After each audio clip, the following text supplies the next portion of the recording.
Olá, gente. Bom dia para todos da nossa Igreja Batista Boas Novas de Bragança. Eu vi as fotos ontem, hoje é sábado de manhã. Estou gravando essa mensagem no sábado de manhã. Vi as fotos ontem da preparação para o evento de hoje à noite. Que gostoso que vai ser, que legal, hein? Uma pena que eu e a Gi não vamos poder estar presentes por causa de um compromisso já assumido algum tempo atrás. Mas a gente queria muito estar com vocês. De qualquer forma, quis gravar essa mensagem para comemorar o Dia dos Namorados, para que a gente não passasse a data em branco, trazer uma palavra abençoada para a igreja, para que os casais sejam edificados. Hoje eu gostaria de falar a respeito de trabalho. O trabalho que o casamento dá, o trabalho que o relacionamento dá. E às vezes a gente escuta uma pessoa fazer um comentário, poxa, eu tô cansado, eu tô cansada de ficar conversando com ele a respeito do relacionamento, tô cansado ou cansada de ficar aparando as arestas, né, do nosso casamento, tô cansado, cansada de sinalizar questões e problemas que a gente precisa trabalhar, tô cansado, cansada de esperar mudanças do outro lado, tô cansado, cansada de receber cobranças por mudanças, enfim. Existem pessoas que se queixam do trabalho que o relacionamento dá.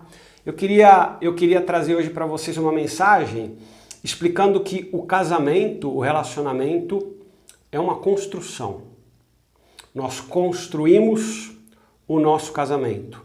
Nós construímos o nosso relacionamento. Algumas construções podem ser muito grandes, podem ser bastante demoradas. Se você for pensar na maneira, até hoje é um mistério para a engenharia, a maneira como foram construídas as pirâmides do Egito. Você imagina o trabalho que aquilo deu. Você imagina o trabalho que deu para construir a muralha da China, a grande muralha da China. Você pense nos arranha-céus que tem lá, por exemplo, em Nova York. Hoje você já tem até no Oriente Médio, em Dubai, tem alguns prédios gigantescos. Acho que o maior prédio do mundo está na Malásia, acabei não conferindo isso antes de trazer a palavra, enfim, mas existem construções que podem ser muito grandes, mas toda construção é complexa. Toda construção tem o seu grau de complexidade. Eu queria falar a respeito de trabalho, o título dessa palavra que eu estou trazendo para os casais hoje é Casamento, mãos à obra, nada de cansaço. Queria ler com vocês, se vocês me virem olhando aqui para baixo é porque eu estou com os meus apontamentos, tá? Queria ler com vocês Provérbios, capítulo 10, verso 4. Provérbios 10, 4, o texto na Nova Versão Internacional NVI diz o seguinte: as mãos preguiçosas empobrecem o homem, mas as mãos diligentes, as mãos dedicadas, as mãos trabalhadoras lhe trazem riqueza. Eu vou ler de novo, Provérbios 10, 4. As mãos preguiçosas empobrecem o homem, mas as mãos diligentes, dedicadas, trabalhadoras, lhe trazem riqueza. E eu vou dividir essa palavra em duas metades. Na primeira parte, eu vou falar a respeito da ilusão. Eu vou falar sobre coisas que atrapalham a nossa construção, que atrapalham a construção de um bom relacionamento. A primeira delas é a ilusão. Toda pessoa que quer um bom relacionamento, ela precisa entender que isso vai demandar, que isso vai exigir trabalho. Não se colhe frutos de algo se você não trabalhar por esse algo. Você não consegue construir uma edificação se você não trabalhar pela edificação. Você não consegue resultado de nada se você não trabalhar por isso. Essa é uma máxima, isso parece pertencer ao senso comum, é óbvio, né? Quem não trabalha não tem resultados. Se você for pegar um grande livro de liderança, de empreendedorismo, você nunca vai ver um desses grandes realizadores da indústria, do serviço, enfim, do mundo corporativo, que não precisou trabalhar muito para construir algo de sucesso, um caso de sucesso. Você nunca vai chegar para um cara, por exemplo, como o Bill Gates, que foi um cara que marcou a história da humanidade. Você tem a transição da nossa sociedade, né, da época da indústria, pensando historicamente, né, na Revolução Industrial, começou lá na Inglaterra. Hoje nós temos a Revolução da Informação. Vivemos uma época marcante na história da humanidade e o Bill Gates faz parte dessa história. Você nunca vai chegar para ele e falar, escuta, como é que você construiu o que você construiu? Ele é o criador do Windows, né? Ele é o dono da Microsoft. Como é que você construiu o que você construiu? Você não vai ouvir da boca do Bill Gates. Rapaz, eu não tenho ideia como isso aconteceu. Ele tem ideia. Ele trabalhou muito. Ele se esforçou muito. Ele se dedicou muito. Então, nós não podemos permitir que a ilusão de que é possível ter fruto de algo sem trabalhar por este algo, de que isso é possível. Porque não se trata de algo possível, né? Se a gente for pensar no relacionamento, um relacionamento que não é trabalhado, ele acaba se tornando um relacionamento empobrecido. Um relacionamento onde não há dedicação e diligência para que ele seja desenvolvido, ele vai acabar empobrecido.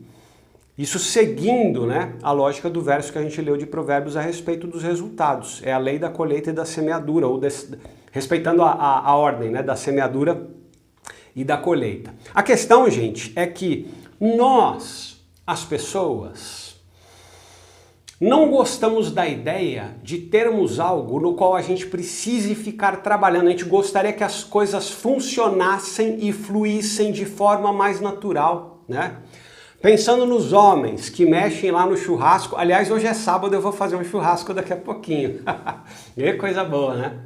Pensando no homem que vai cuidar do churrasco. Aí ele vai lá, ele vai acender o carvão, vai acender o fogo, e aí ele liga. E aí começa. Hoje ainda tem acendedor, né? Pensando em 40 anos atrás, né? Não tinha. Você pegava o pãozinho dormido, molhado no álcool para colocar embaixo do carvão para ele pegar. Hoje você compra no supermercado o acendedor.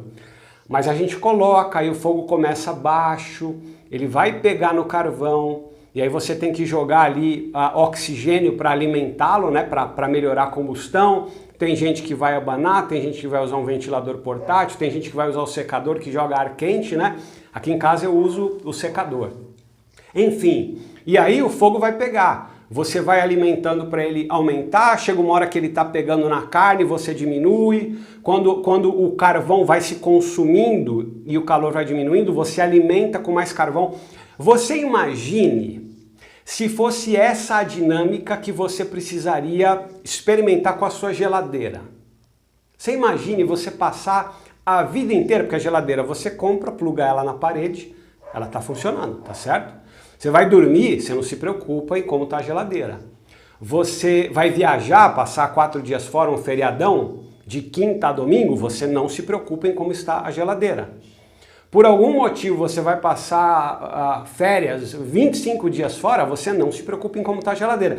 Porque a geladeira você pluga, ela está funcionando. A geladeira não é como a churrasqueira, que você tem que ficar ali cuidando e alimentando, quando está muito, quando está pouco. Nós não queremos ficar atentos a algo o tempo inteiro. Nós como sociedade queremos as coisas, ou queremos que as coisas fluam, funcionem com mais naturalidade, né? Pensando até no nosso aparelho celular, vocês estão vendo aqui que eu estou gravando no aparelho celular. A gente pode configurar o nosso aparelho celular para que ele atualize os aplicativos sem a gente nem precisar apertar um botão. Você configura. Cada vez que existe uma atualização para o aplicativo, o seu celular já faz conexão com o provedor do aplicativo, né, o fornecedor do aplicativo, ele atualiza. Ponto final. Nós não estamos acostumados com a ideia de algo que a gente precise ficar trabalhando o tempo inteiro. Questão, gente, o ponto é que o casamento não é um bem de consumo. O casamento é uma construção de vida. O casamento não é um negócio que você pluga e deixa ele lá, esquece ele lá e ele vai funcionar naturalmente. O casamento não é assim. O casamento não é um bem de consumo. Eu me lembro, os irmãos sabem, eu durante 15 anos fui pastor líder de uma igreja batista em São Paulo. Eu me lembro que eu falhei como líder, eu tive as minhas falhas como líder, né? Foram 15 anos, eu cheguei na igreja com 27 anos e entreguei a igreja com 42. Foram 15 anos em que eu aprendi demais, bastante. Eu me lembro que uma das falhas que eu cometi foi de ter separado um rapaz para ser líder de jovens. E ele tinha o potencial para ser líder de jovens, muito potencial, um rapaz legal, um rapaz joia, um rapaz consagrado a Deus, temente a Deus, um rapaz respeitoso. Ele tinha todo o potencial para ser um líder de jovens. Nós demos a ele a função do líder de jovens.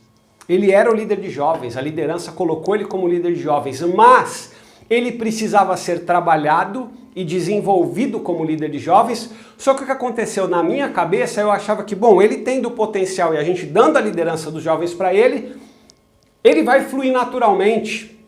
É verdade que algo disso funciona, mas os relacionamentos são construções. Eu precisava, como pastor da igreja, trabalhar a liderança dele, desenvolver a liderança dele, porque ele era um jovem que havia sido colocado naquela função, mas ele precisava ser trabalhado. O nosso relacionamento funciona assim, ele precisa ser trabalhado. Nós, pensando nessa primeira metade da palavra, não podemos ter a ilusão de que um dia você começou a namorar, um dia você se casou, e de que tudo vai fluir naturalmente a partir disso, porque não vai fluir. Nós somos diferentes, né? Marido e esposa são diferentes. Nós somos contaminados pela ideia que às vezes a gente vê num filme, que às vezes a gente vê numa série, que às vezes a gente lê numa história, num livro famoso, tipo, sei lá, Romeu e Julieta, entendeu? A gente é contaminado pela ideia da alma gêmea, apesar de essa não ser uma terminologia comum que a gente usaria, né, no nosso meio cristão evangélico, mas todo mundo sabe do que eu estou falando, a ideia da alma gêmea. Nós não podemos ser contaminados pela ideia equivocada da alma gêmea, em que eu só preciso pensar e a minha esposa automaticamente vai entender e vai atender. E a minha esposa só precisa pensar e eu automaticamente vou entender e atender a necessidade dela. A vida não funciona assim. Só que, lamentavelmente, a gente acha que a vida funciona assim, né? Homens e mulheres são diferentes por essência. A maneira como o cérebro do homem funciona e a maneira como o homem se coloca na cultura é diferente da maneira como a mulher funciona, o cérebro dela, e a maneira como a mulher se coloca na cultura. São diferentes. E não só de forma generalista, homens e mulheres são diferentes, mas dentre os homens entre si são muito diferentes e as mulheres entre si são muito diferentes. Então, quando você se casa com uma pessoa, a única certeza que você tem é que você está casado com o diferente. E nós temos, como eu disse, essa falsa impressão da ideia da alma gêmea, né? A coisa vai fluir naturalmente, né? Aquela ideia da paixão. Ah, tá tudo funcionando bem, né? Você tá apaixonado, você não sabe. Quando passar a paixão, vai ter que surgir o amor, vai ter que surgir a entrega, vai ter que surgir a dedicação. E aí, pensando nessa primeira metade da palavra em que eu tô falando a respeito da ilusão, eu separei o texto de Gálatas, capítulo 6, versículo 7, que diz o seguinte: não se enganem, e é a mesma ideia da ilusão, né? Não se enganem, de Deus não se zomba. E aí eu não vou nem colocar o foco nesse trecho, de Deus não se zomba. Isso aqui daria uma mensagem inteira, né? De Deus não se zomba. E aí ele continua: pois aquilo que o homem semear, isso ele também colherá. E aí eu queria colocar o foco no início e no final. Não se enganem, não se iludam. Aquilo que o homem plantar, ele vai colher. Se você não plantar nada, você não colhe nada. Porque as mãos preguiçosas levam o homem à pobreza. Nosso texto base, Provérbios 10:4. Mas as mãos trabalhadoras vão lhe trazer riqueza. Se você não planta nada, você não colhe nada, você não pode ter a ilusão de que o seu relacionamento vai fluir naturalmente, você não vai precisar nada e você vai colher os frutos de um bom relacionamento, porque isso não existe. Isso não acontece. Nem em outras instâncias da vida, o que dirá os relacionamentos que são altamente complexos, tá bom? Na segunda metade, na primeira eu falei a respeito de ilusão, na segunda metade eu gostaria de falar a respeito da omissão. E qual é a diferença? Bom, na ilusão, a pessoa acredita que ela pode colher os frutos de algo a respeito do qual ela não trabalhou, de algo pelo qual ela não trabalhou. Na omissão é diferente. Ela sabe que ela precisa trabalhar para colher o fruto, mas mesmo assim ela não trabalha. Você não pode não trabalhar pelo teu relacionamento. Porque a gente acabou de ler, e aí a gente está falando de uma realidade de trabalho braçal, de um trabalhador do Oriente Médio, que é quando o texto foi escrito, né? A mão preguiçosa leva o homem à pobreza, mas a mão diligente, trabalhadora, dedicada, lhe traz riqueza. A gente está falando de um cara que trabalhou numa lavoura, ou que trabalha com pastoreio de animais, ou que trabalha numa construção, etc. Poderíamos enumerar aqui algumas profissões do Oriente Médio antigo. A gente está fazendo uma avaliação desse texto com base no trabalho emocional que nós precisamos realizar no nosso casamento, no nosso relacionamento. Nós não podemos nos omitir. Como eu falei na primeira parte, não podemos nos iludir, na segunda parte não podemos nos omitir. Nós temos de trabalhar pelo nosso casamento. Nós temos de trabalhar pelo nosso relacionamento. A verdade, gente, é que o nosso tempo, a nossa cultura, a nossa geração, os nossos dias, a indústria, o serviço, eles trabalham para criar pessoas preguiçosas. Para que as pessoas cada vez mais sejam preguiçosas. Olha só, eu vou falar agora mais para os homens, tá? Imagina, sabe aquele carro luxuoso que custa mais caro do que a sua casa? O carro é uma fortuna. E ele tem um dispositivo de reconhecimento de chuva no vidro do para-brisa. Quando cai a primeira gota de chuva, o limpador do para-brisa já é acionado. Só que, preste atenção, se o seu carro é igual ao meu, o limpador do para-brisa, quando você está segurando assim o volante, para você acionar o limpador do para-brisa, sabe o que você precisa fazer? Estender o dedo e clique do lado do volante. Não tem aquela barrinha? De um lado é a seta e do outro lado é o limpador do para-brisa. Tudo que a pessoa precisa fazer é estender o dedo e clique para cima. O limpador do para-brisa vai funcionar. A indústria trabalha para que nós não precisemos estender o dedo e fazer um clique na alavanca. Pensando ainda no carro, quem pegou essa época, eu não sei se tem jovem aí que não pegou essa época, mesmo o carro mais luxuoso que tinha, você queria abrir o vidro, você pegava a alavanca e ó, gira, gira. Aí você quer fechar, você gira. Agora os carros mais simples, os populares, tem o botãozinho. A coisa vai melhorando. Mas é interessante, como eu disse, como a indústria, como o serviço vai trabalhando para que nós nos tornemos mais preguiçosos. Tem algumas lojas, eu não sei aqui em Atibaia, não sei aí em Bragança, mas em São Paulo tem algumas lojas do McDonald's.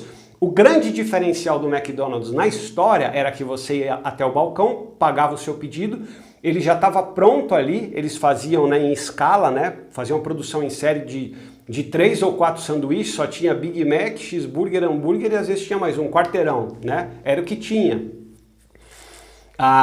Nessa época em que eu era criança. Você ia até o balcão, comprava o seu pedido, recebia e você mesmo levava até a mesa, se sentava e comia. Lá em São Paulo tem loja do McDonald's que quando você está fazendo o pedido, o atendente te pergunta se você quer ser servido na mesa. E se você quiser, você paga, vai para a mesa e algum atendente vai te levar para lá. Até uma cadeia de alimentação que se notabilizou por você ir lá se servir, já falou, não, vamos servir, deixa o pessoal sentado lá, né?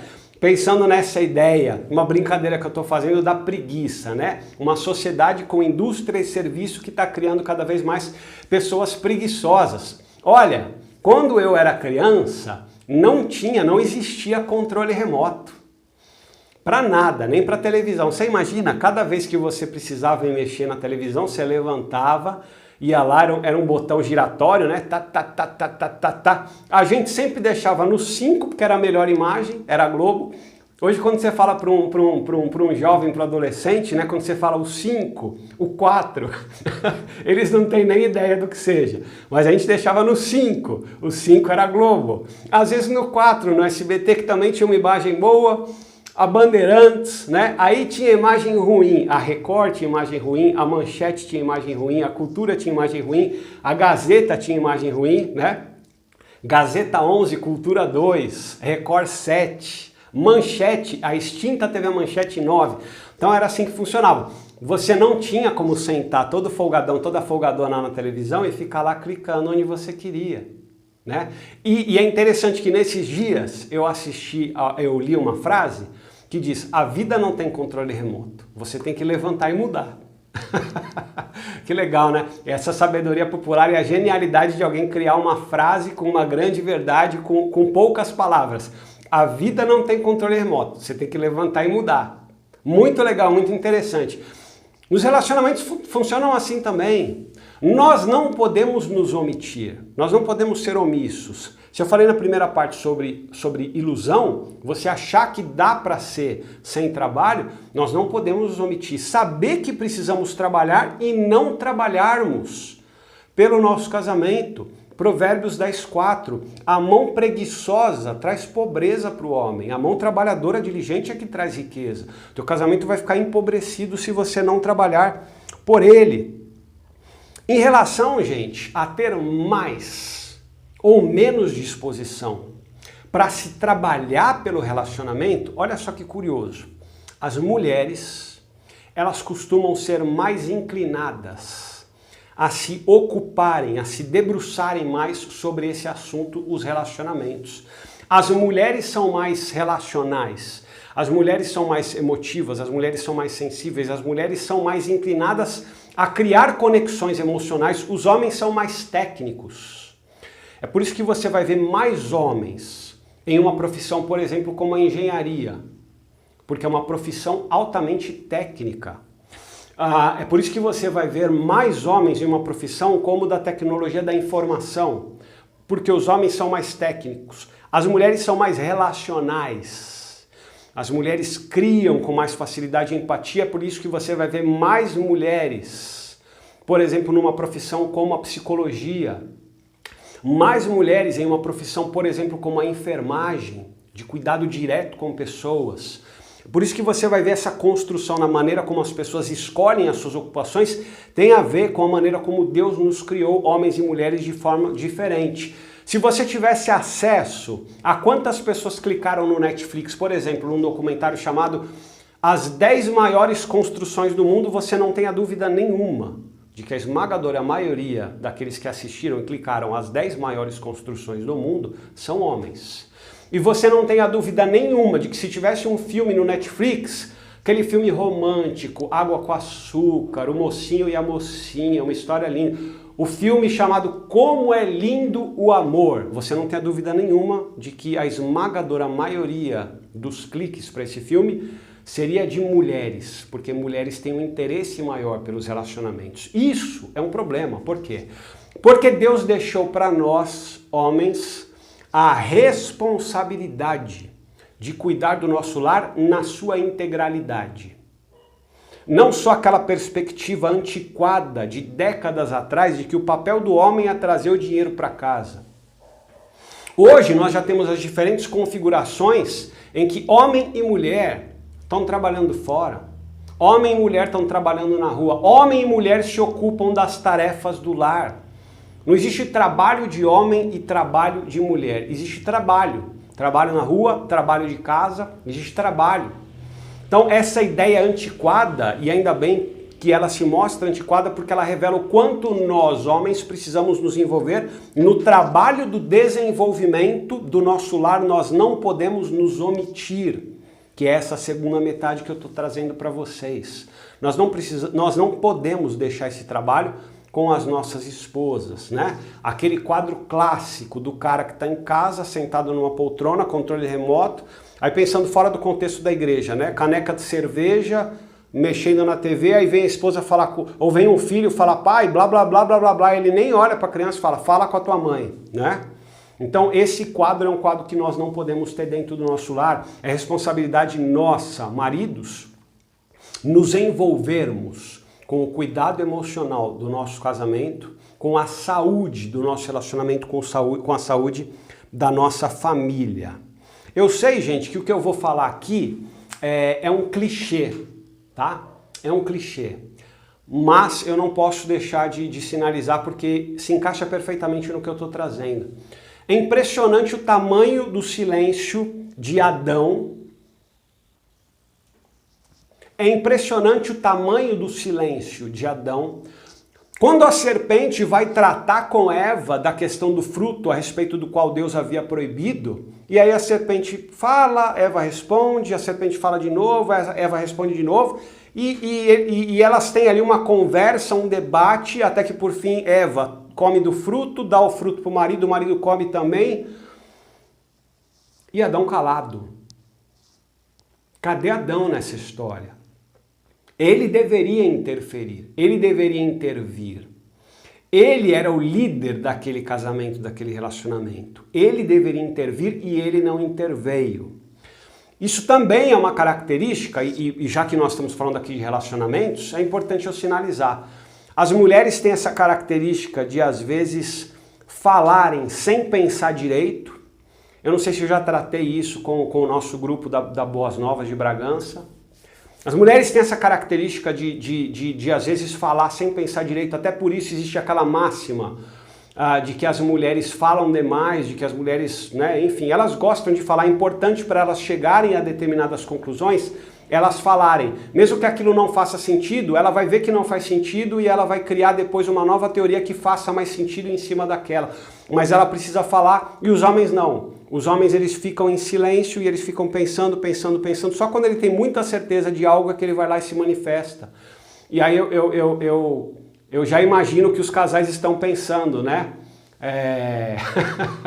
O marido falando, é isso mesmo, pastor. Ela fala sem pensar, ela fala e não tem sentido nenhum. E eu sei o que as mulheres estão pensando. Nossa, pastor, essa de ficar pensando para responder, o meu marido anda pensando demais, viu? Porque eu espero ele falar, eu espero ele falar. Eu chego a dizer, e aí, você não vai falar nada? E ele está pensando. É assim que as coisas funcionam, né? A gente precisa sair das extremidades, né? Desses nossos polos. De um homem que só fala quando ele tem muita certeza, porque às vezes a gente não vai ter certeza e vai ter de se manifestar, e das mulheres que falam o que vier na cabeça às vezes sem um filtro necessário. Mas é um clichê, esse silêncio de Adão não se manifestando. Ele precisava intervir, ele se omitiu. Nós não podemos nos omitir, gente. A verdade é que pensando no trabalho, naquela ideia que eu apresentei no início, dessa nossa palavra, né? A ideia de estar cansado, eu estou cansado de contar o que está no meu coração, eu estou cansado ou cansada, né? De pedir mudança, eu estou cansada de cobrança por mudança, eu estou cansada de sinalizar determinadas coisas a respeito da nossa vida, da criação dos nossos filhos. Gente, o trabalho, ele se confunde com a própria experiência da vida. Tudo que nós fazemos sob o ponto de vista profissional e pessoal demanda trabalho, exige trabalho. Tudo que a gente faz e tudo que a gente vive basicamente é trabalho. Os nossos órgãos internos estão trabalhando, o nosso coração trabalha, o nosso pulmão trabalha, o nosso cérebro trabalha, o nosso sistema circulatório trabalha, o nosso sistema nervoso central, cuidando de tudo, trabalha, né? Quando você pensa na tua profissão, você imagina você trabalha com vendas. Poxa, eu tô cansado de negociar com o meu fornecedor, de pedir melhores preços. Bom, é esse o trabalho. Aí tô cansado de convencer o meu cliente de que o meu produto é bom. Como assim você está cansado? O trabalho é esse. Pensando se você tem um hobby, poxa, eu tô cansado aqui de ir lá na loja e comprar um material para eu fazer, eu tô cansado de gastar 2 horas lá para fazer um negócio. Bom, mas o hobby não é esse, o hobby não é comprar o material, o hobby não é sentar, o hobby não é se dedicar àquilo, né? Se você pensar em outras profissões, sei lá, num atleta profissional, imagina um atleta falando, eu tô cansado de acordar, de treinar, de entregar muito no treino, eu tô cansado de ir lá e entregar muito no jogo, eu tô cansado de cuidar da minha alimentação, eu tô cansado de dormir cedo, de acordar cedo. Bom, então você está cansado de ser um atleta profissional, você não pode ser um atleta profissional. Então, o trabalho ele se mistura e ele se confunde com a própria experiência da vida. Se você é uma pessoa casada que escolheu na vida ter alguém do seu lado, isso vai demandar trabalho. Teu marido, tua esposa não é uma geladeira que você liga na parede e ele ou ela vai funcionar e a coisa vai fluir naturalmente sem precisar das suas intervenções. A experiência do trabalho se confunde com a experiência de ser casado, ser casada. E nós não podemos, nessa segunda metade da palavra, não podemos nos omitir. Nós não podemos nos iludir, primeira metade recapitulando, e nós não podemos nos omitir. E aí eu queria ler com vocês um trecho da palavra Provérbios 24, 30 a 34. Provérbios capítulo 24, de 30 a 34, a experiência do autor de Provérbios contando como foi quando ele testemunhou o campo de alguém omisso, de alguém que não fazia aquilo que precisava ser feito. E aí ele diz o seguinte: passei pelo campo do preguiçoso, passei pela vinha, pela plantação de uvas do homem sem juízo. Havia espinheiros por toda parte, o chão estava coberto de ervas daninhas e o muro de pedra, que cerca a propriedade, estava em ruínas. Observei aquilo e fiquei pensando, eu olhei aquilo e aprendi essa lição. O preguiçoso diz: eu vou dormir um pouco, eu vou cochilar um momento, eu vou cruzar os braços, eu vou descansar mais um pouco, mas a pobreza lhe virá como um assaltante. A sua miséria aparecerá como um homem armado, uma surpresa, Essa pessoa vai ser surpreendida pela sua pobreza, pela sua miséria, porque não está trabalhando aquilo que precisava ser trabalhado. Nós precisamos trabalhar o nosso casamento, sem preguiça. E aí eu queria parafrasear o verso que eu trouxe para vocês de Provérbios 10:4, A mão preguiçosa empobrece o homem, mas as mãos diligentes lhe trazem riqueza. Parafrasear esse verso aplicado ao relacionamento. A mente e o coração preguiçosos empobrecem o casamento, mas o casal dedicado vai ter um casamento rico, um casamento enriquecido, de amor, de experiências. Então, em primeiro lugar, parabéns para a nossa Igreja Boas Novas, Eu com os irmãos aí ajudando no Ministério de Casais, parabéns ao pastor Rogério, porque a igreja podia ter um trabalho com casais que fosse única e exclusivamente de iniciativas de comunhão. Vai ter um encontro de casais na casa do fulano, o pessoal vai, faz churrasco, come pizza, mas e o conteúdo? E o fortalecimento dos casais? Então parabéns, pastor Rogério, a Renata, parabéns às lideranças dos casais que hoje estão com o pastor Rogério, Alex e Michele, a Sauer e Márcia, tem participado das segundas-feiras, tem se envolvido com isso. O Rogério e a Bruna, Deus abençoe muito vocês. Deus abençoe muito a igreja. Se você passou, eu não sei com quanto tempo que está esse vídeo, pronto, mais de meia hora. Se você passou mais de meia hora do seu dia assistindo a um vídeo sobre relacionamentos, parabéns para você. É Deus trabalhando a sua vida, é Deus trabalhando o seu coração, é Deus trabalhando a sua mente para que você possa desenvolver o seu casamento.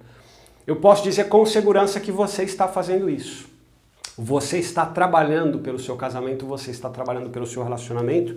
Eu queria orar para encerrar esse tempo, para encerrar essa palavra, tá bom? Senhor, obrigado por esse dia, obrigado por esse tempo aqui mesmo virtual online. Nós pedimos, Deus, pela nossa vida, pelos nossos respectivos casamentos. Nós pedimos, Deus, pelos casais da Igreja Batista Boas Novas de Bragança, que seja a tua graça, Deus, sobre a vida de cada um, que seja, Senhor, a tua cura, o teu cuidado, Senhor, a tua sabedoria para tomar decisões, o teu amor, Senhor, sobre cada casal, Senhor, dessa amada igreja. Nós pedimos que o Senhor nos abençoe, pedimos pela programação de hoje, sábado, que seja abençoadora, Deus, que toque os corações, que possam ter um tempo especial, que possam se lembrar, Deus, dos votos que fizeram no passado e comemorarem hoje o Dia dos Namorados. Nunca deixamos, Deus, de ser namorados. Obrigado, Deus, pela namorada e esposa que o Senhor me deu, a Gisela. Obrigado porque ela é uma bênção na minha vida. Nós oramos no nome de Jesus. Amém. Queridos, Deus abençoe vocês. Até julho. Em julho estaremos juntos, tá bom? Abraço para todos.